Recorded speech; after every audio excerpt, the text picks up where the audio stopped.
à Castries, par un jeune poète d'origine bretonne du nom de Bernard Cadet, lui-même introduit dans le cercle gasquien par un autre poète montpelliérain et de notre génération, Marc Giraud. Le poète nous ouvrit, et le musicien me raccompagna.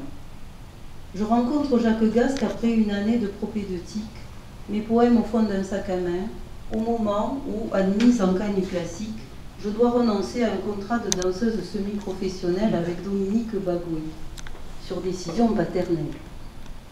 Dominique Bagoué, le guide, le maître, n'invitait pas à se dépasser, parce que c'était lui, mais parce qu'il y avait dans sa façon de regarder une attente qui transfigurait ce qu'on allait lui donner à voir.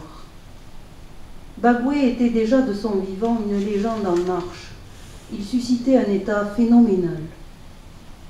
Quelques années plus tard, son décès prématuré des suites de l'épidémie du sida me plongea dans la même consternation désespérée que celui de Michel Foucault, dont je suivais fidèlement les brillantes parutions. Le fléau envoya toute une élite au tombeau.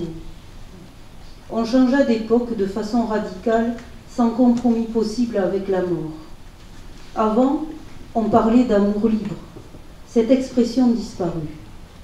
Après, tout le monde se rangea sur le passage de l'inexorable épouvante.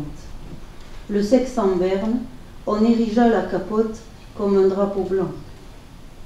Peut-être pour la première fois dans l'histoire des mœurs amoureuses, les vieux plaignirent les jeunes. Patrick Dupont reste un frère en exemplarité et Rudolf Nureyev mon prince à jamais. Il y a alors dans la danse la même capacité d'exigence à être soi-même, la même impitoyable discipline, la même capture des regards qui centralisent qu'il me faudra dans l'écriture. Et puis cette possibilité d'être soi plusieurs fois, d'être soi par les autres pour aller jusqu'au bout de ce qu'il est possible d'aller et que par avance on ne sait pas. Je pouvais danser sans musique, comme d'autres chantent a cappella.